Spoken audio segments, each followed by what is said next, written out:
مساء الخير. كل سنة وحضراتكم طيبين، عيد سعيد، عيد مبارك على الناس كلها إن شاء الله يا رب. والأيام الجاية كلها تبقى خير وأجازة سعيدة.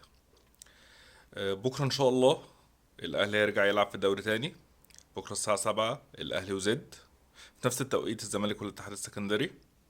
نرجع للدوري تاني، الدوري اللي ما بيتلعبش.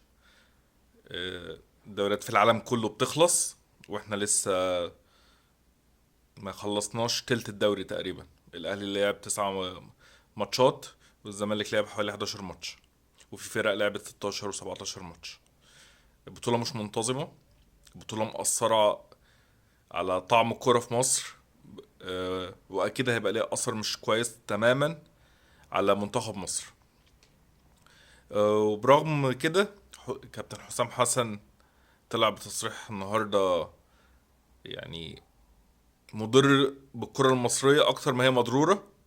هنتكلم عليه. آه، الاهلي الاهلي وزد الاهلي وزد بكره الساعه 7. آه، الاهلي اخر ماتشين في الدوري مضيع 5 نقط. كان الاهلي اتغلب 4-3 من البنك الاهلي، وكان آه، اتعادل مع انبي، والماتشين خلصوا في البلس 90. البلس 90 الاهلي كان مشهور بيه، بقى يدوق من نفس الكاس. مفيش تركيز بيبقى في اخر الماتش. آه، الاهلي بيدخل فيه الاجوان وبيتعادل وبيتغلب بعد الدقيقه 90. كولر طلع علينا بتصريحات غريبة بعد ماتش انبي. بيسلم اللعيبة للجمهور. زي ما قلت لحضراتكم الفيديو اللي فات، كولر على خطى موسيماني. كولر واخد منهج موسيماني وماشي عليه بالظبط. كولر قال في 2 لعيبة بيلعبوا لنفسهم بس وبيضروا بالفريق. تصريح غريب. يعني انت بتسلم اللعيبة وبتسلم غلطاتك. هي اللعيبة هي اللي حطت التشكيل، هي اللعيبة اللي عملت كده، هي اللعيبة اللي بتعمل التغييرات متأخرة، هي اللعيبة اللي بتعمل الروتيشن العجيب والغريب. الفريق محتاج عدل الفترة اللي جاية، وده كان أحسن حاجة كولر بيتميز بيها السيزون اللي فات. كولر كان عادل وكان بيدي لكل واحد حقه. وكان بيحمل لعيبة مش بيسلم اللعيبة للجمهور. كلنا طبعا دخلنا ندور مين الاتنين لعيبة. كله قال أحمد عبد القادر، أكرم توفيق، رضا سليم. كله بيدور خلاص في 2 لعيبة دلوقتي مضرين للفريق. طب انت عارف ان هم مضرين للفريق وبيلعبوا لنفسهم، انت بتلعبهم الاول ليه؟ هما اللي خلوا الماتش يخلص تعادل؟ اكيد لا.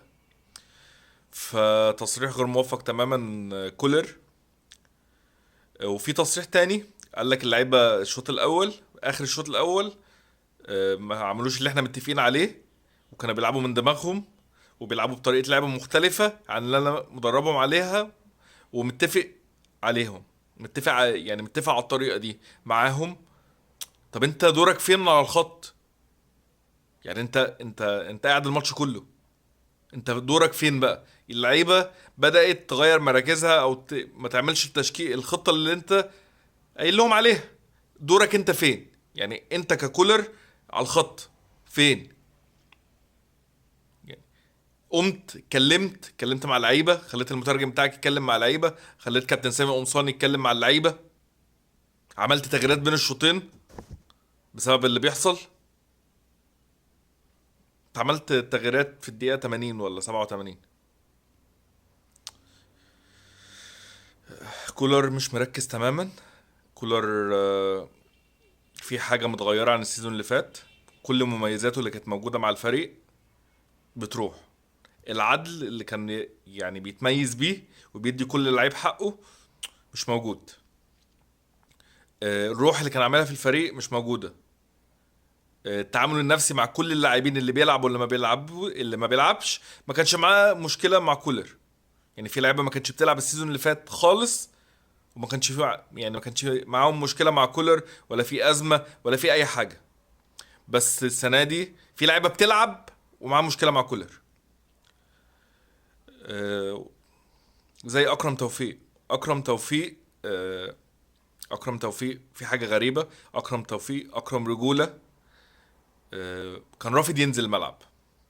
يعني اكرم توفيق في التبديل اللي كان في اخر الماتش هو واحمد عبد القادر. اكرم توفيق كانوا الاداريين وبقيه الجهاز بيقنعوه اللي هو ينزل، ما كانش راضي ينزل. انت في الاهلي يا اكرم. واكرم توفيق في ماتش سابق اعترض على التغيير اما اتغير واتغرم 10% من عقده، والراجل اتعامل معاك باحترافيه وما استبعدكش. يعني ايه مش عايز تنزل؟ احنا هنهزر؟ انت لعيب في الاهلي، لو هتنزل دقيقه تنزل، بس ازاي مش عايز تنزل الملعب؟ هو مزاجك؟ وانت عشان كده اما نزلت كنت بتشوط من اي حته. يعني اكرم توفيق في الماتش ده في الدقائق كام دقيقه اللي نزلهم بيشوط من اي حته، وبيشوط كور غريبه. وعلى فكره هو كان واحد من اللي كولر قصدهم في المؤتمر، اكرم توفيق. والتاني كان رامي ربيعه. رامي ربيعه عنده اجهاد، مش قادر يلعب. واتسأل قبل الماتش قادر ولا مش قادر، قال قادر. بين الشوطين اتسأل قال قادر. طب انت بتضيع مجهود الفريق كامل يا رامي. يعني يا ربيعه انت بتضيع مجهود الفريق كله. ايه المشكله؟ ايه المشكله تكون صريح؟ واكرم توفيق آه يعني الفتره اللي جايه غالبا مش هنشوفه باللي بيعمله. اكرم توفيق متغير تماما. اكرم توفيق الاهلي وقف معاك في اصابتين رباط صليبي ورا بعض، الاهلي ما اثرش معاك.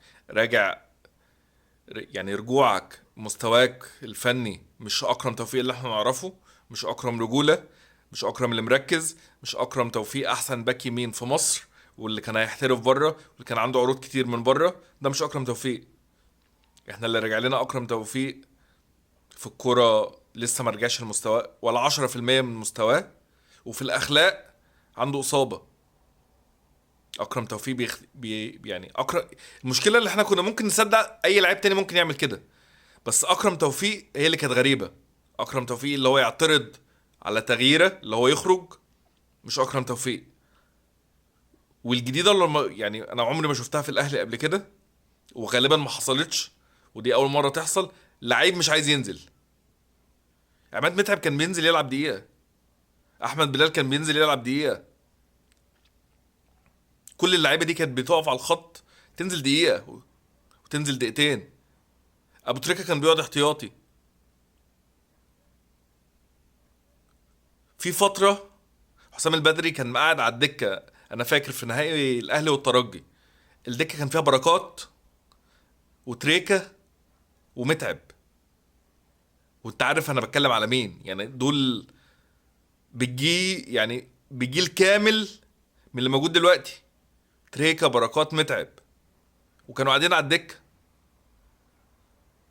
لو كان حسام البدري قال لهم انزلوا اخر دقيقه مش هينزلوا، والله والله تبقى مصيبه. اكرم توفيق لازم يراجع نفسه. اكرم توفيق مش ده اكرم اللي احنا نعرفه، ولا اخلاقيا ولا فنيا.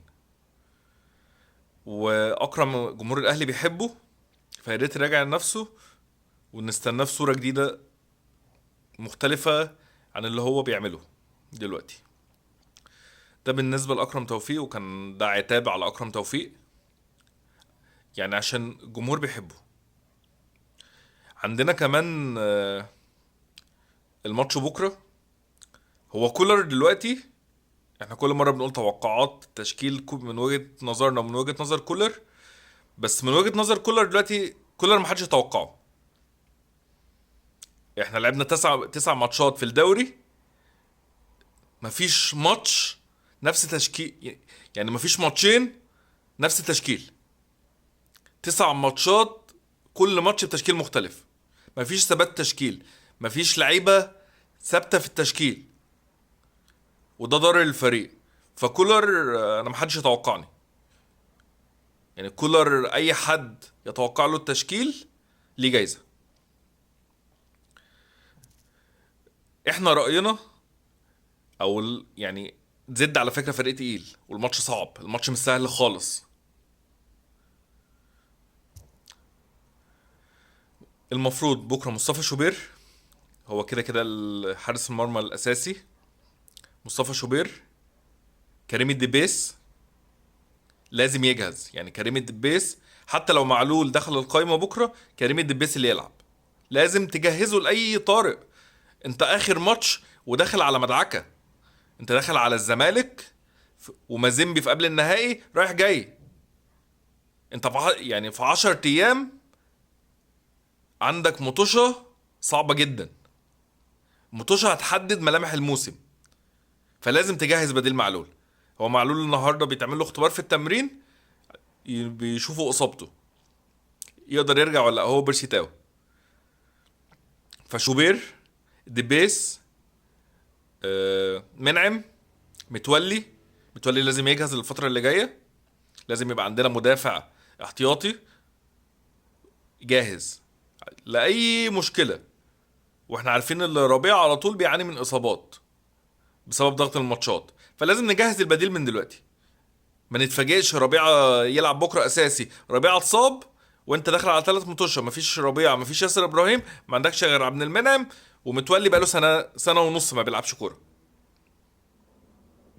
فبكرة لازم يا متولي يا تطلع معتز، يعني تجهز ناشئ. ما ينفعش يعني ما ينفعش العشوائية دي.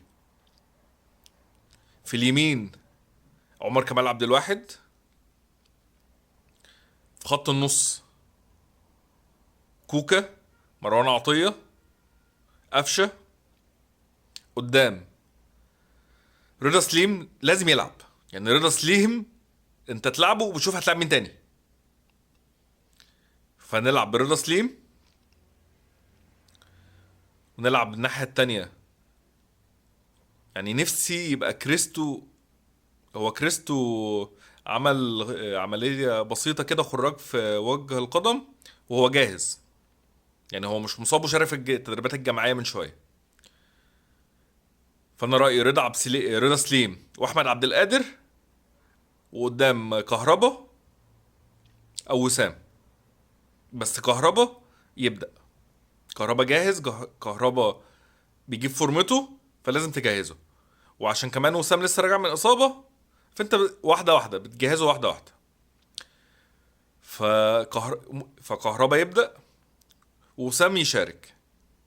موديست يعني امنياتي ما يدخلش 18، دي من امنياتي. فكده التشكيل كامل: مصطفى شوبير، كريم الدبيس، عبد المنعم، متولي، عمر كمال عبد الواحد، كوكا ومروان عطية وقفشة، رضا سليم وعبد القادر، ومحمود عبد المنعم كهربا. دي تمنيات، يعني دي تمنياتنا. ايه اللي هيحصل؟ ممكن يلعب مين؟ الله اعلم. يعني ممكن نتفاجأ بتشكيل غريب زي ما متعودين من كولر الفترة اللي فاتت. كل تشكيلاته غريبة مش متوقعة، ما بيعملش حساب الماتش اللي جاي. بالمناسبة معلول، بيرسي تاو بيتعمل لهم اختبار طبي، واحتمال يبقوا موجودين في قائمة المباراة. بيرسي تاو كان عنده إجهاد في أربطة الرجل، في وش الرجل. وعلي معلول عنده إجهاد في العضلة الخلفية. فدول ممكن يبقوا موجودين. المستبعدين كده كده بسبب الإصابة: الشناوي، إمام عاشور، حسين الشحات. كريم ندفد شارك في التدريبات النهاردة. الإصابة اللي عنده خلاص ما بقتش موجودة، الرشحة في الركبة، فممكن يبقى موجود على الدكة. أه. وبيرسي تاو ومعلول هيتعمل لهم الاختبار. مش عايز اتوقع تشكيل كولر، يعني مش عايز اقول هو ممكن يبدأ بمين. يعني صعب قوي. بس ممكن نقول، يعني ممكن نقول كولر: مصطفى شوبير، علي معلول او عمر كمال عبد الواحد في الشمال، عبد المنعم وربيعة في اليمين، محمد هاني ما بيطلعش من الملعب، يعني ما بيريحوش حتى خوفا عليه. هيلعب في نص الملعب كوكا وعطية والسولية. هيلعب طاهر محمد طاهر ورضا سليم وكهربا. دي يعني كولر ممكن يعمل كده. ده بالنسبة لماتش الأهلي الاهلي وزد بكره في 7 مساء. كل تمنياتنا بالتوفيق للاهلي. واهم حاجه يبقى الاداره عرفت اللعيبه والجهاز الفني اللي هيلعب دوري ابطال افريقيا هيتحدد بناء على نتائج الدور الاول. يعني الماتش مهم. يعني غير الدوري اللي بيروح، الماتش نفسه مهم. ما ينفعش الاهلي اكتر نادي في افريقيا واخد دوري ابطال افريقيا ما يبقاش موجود في دوري ابطال افريقيا. تبقى مصيبه. يبقى يعني دي المهانه. فلازم نركز في كل الماتشات اللي جايه. وحجه الاجهاد اللي موجوده في الاهلي يعني هي بتحصل في العالم كله، واحنا لسه ما دخلناش في ضغط الماتشات. يعني لسه ما دخلناش في ضغط الماتشات اللي بجد. احنا في فتره فعلا هنلعب كل 3 ايام ماتش، وربنا يكرمنا نوصل لنهائي افريقيا. ف يعني وانت كولر، انت عندك قائمه لعيبه كبيره، يعني ممكن نختار منهم كلهم. ده بالنسبه للاهلي. الزمالك والاتحاد السكندري بكره ان شاء الله الساعه 7. آه، شيكابالا مستبعد للماتش التاني على التوالي، استبعاد فني. جوميز مش مقتنع بشيكا. في مشكله مع جوميز وشيكابالا. مش مقتنع بيه فنيا، سنه كبر. وجوميز معترض على التجديد لشيكابالا.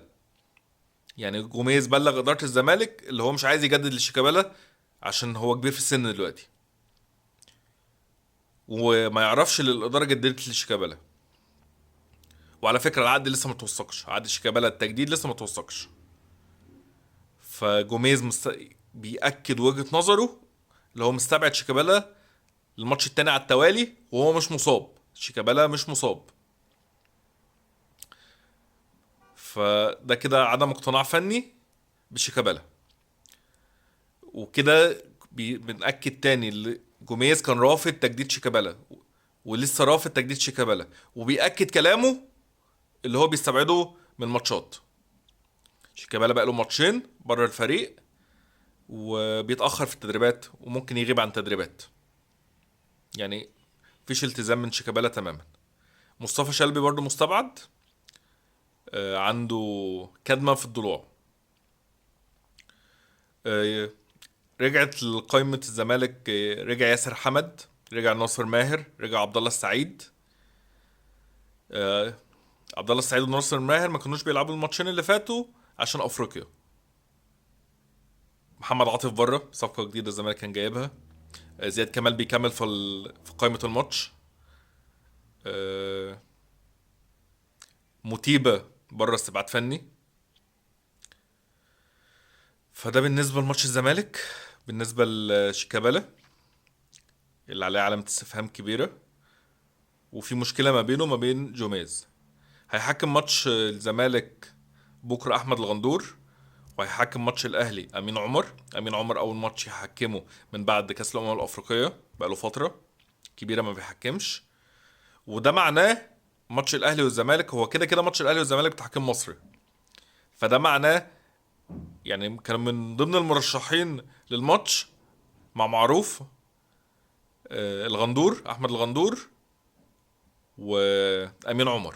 فالاتنين هيحكموا الماتش ده والماتش الزمالك الجاي. فغالبا كده بنسبه كبيره معروف هو حكم ماتش الاهلي والزمالك. ده لو ما حصلش اي جديد. كده اتكلمنا على تحكيم الماتشين وتحكيم ماتش الاهلي والزمالك يوم 15 ابريل. هنتكلم في صفقه الزمالك كان بيخلصها بتبوظ. احمد عاطف مهاجم مودرن فيوتشر. دي صفقه الزمالك كان خلاص اللعيب موقع للزمالك. الصفقة حسمت، كان باقي تفاوض مع إدارة فيوتشر بسبب موقف ناصر ماهر وموقف إدارة الزمالك. وليد دعبس طالب باعتذار من إدارة الزمالك ومن ناصر ماهر بسبب تصريحاته الأخيرة اللي هو ما خدش فلوس من فيوتشر وضحى بفلوس والكلام اللي طلع قاله. فالصفقة بتبوظ.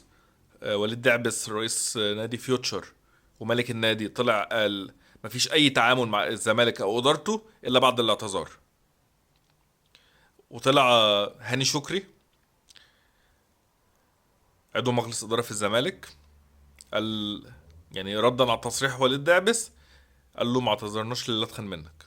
وكان المقصود بكده تركي آل الشيخ. ده بالنسبه لاحمد عاطف، مهاجم كويس جدا. كانت صفقه هتبقى مهمه جدا والزمالك محتاجه جدا. في استديو التحليل النهارده في دوري ابطال اوروبا كان مع ابو تريكه جون ايبي ميكيل، نجم نيجيريا وتشيلسي السابق. فاجئنا بتصريح جديد، قال هو قدوته ومثله الاعلى في كرة القدم محمد ابو تريكة. هو مبسوط اللي هو موجود معاه، ومش مصدق نفسه اللي هو قاعد مع محمد ابو تريكة، عشان ده كان مثله الاعلى في يوم من الايام، وكان بيتفرج عليه وبيتعلم منه. ف ابو تريكة عمل كتير للكرة المصرية وللنادي الاهلي. اما لعب في تشيلسي كان نجم في تشيلسي، يقول مثله الاعلى محمد ابو تريكة. عندنا ايه كمان؟ حسام حسن، يعني اخر حاجه نتكلم فيها النهارده. حسام حسن طلع في تصريح النهارده، تصريح عظيم. بيقول عشان نحقق حلم صعود للكاس العالم محتاجين الدوري يقف اسبوعين قبل الاجنده الدوليه اللي جايه. هو مبدئيا الصعود لكاس العالم 2026 مش حلم. هو نظام التصفيات بعد زياده عدد المنتخبات سهل جدا، يعني كانها تصفيات افريقيا، فالطبيعي ان انت تبقى موجود. ومجموعتك مش يعني المجموعة بتاعتك مش أصعب حاجة. أنت معاك بوركينا فاسو، غينيا بيساو، أثيوبيا، سيراليون، فدي كارثة. أنت معاكش كوت ديفوار ونيجيريا وغانا واللي كان بيحصل قبل كده. فالكلام اللي قاله كابتن حسام، هو الدوري ناقص يا كابتن حسام. ال- من أسباب المستوى اللي بيظهر فيه المنتخب المصري ده، أنت ما عندكش دوري منتظم، ما عندكش كورة في مصر. أنت ما عندكش كورة، أنت ما عندكش دوري أصلا. يعني اسأل اي حد كل فريق لعب قد ايه في الدوري، من غير ما يعمل سيرش، من غير ما يعمل اي حاجه، اتحداك حد يعرف. مفيش فريق لاعب شبه التاني. فانت عايز اسبوعين كمان يتوقف؟ ده بلس اللي فيه حاجه خطيره. حضرتك الاسبوعين اللي قبل الاجنده الدوليه اللي انت بتتكلم عليهم دول فيهم نهائي كونفدراليه ونهائي دوري ابطال افريقيا، ومرشح ان شاء الله الاهلي يبقى في نهائي دوري ابطال افريقيا والزمالك يبقى في نهائي الكونفدراليه. فانت بتضحي بفرق مصريه بتمثل مصر في افريقيا عشان هتلعب سيراليون وبوركينا واثيوبيا. ايه الكلام ده؟ يعني ايه اللي بيحصل؟ كابتن حسام، انت طبيعي مصر تبقى في افريقيا في كاس العالم 26. الموضوع مش زي السنين اللي فاتت والتصفيات السابقه، انت معكش فريق تقيل. فكابتن حسام يعني بلاش الصيغه دي. احنا كده الغي الدوري، يعني باللي انت بتقوله كده. هو الدوري ده مش هيخلص قبل شهر 10. فكده احنا هنفتح الموسم ده والموسم الجاي على بعض. فيعني رفقا بالكرة المصرية خططوا، والتصريح اللي يطلع نفكر فيه قبل ما يطلع. مش اي كلام مش مدروس يطلع. وفي النهارده اتحاد الكورة ولجنة الانضباط استدعت مراقب ماتش الاهلي وبيراميدز اللي كان في الكاس، اللي حصلت فيه مشكلة حسين الشحات. ودي حاجة غريبة جدا. انت المفروض بتستدعي الشيبي، وهو المطلوب الشيبي، والشيبي قال لكم انا مسافر المغرب ومش موجود عشان كده ما جيتش. وسبحان الله تاني يوم كان في الماتش بيلعب مع بيراميدز. فانت جايب مراقب الماتش اللي انت بتفتح الموضوع من الاول تاني. انت دلوقتي الاهلي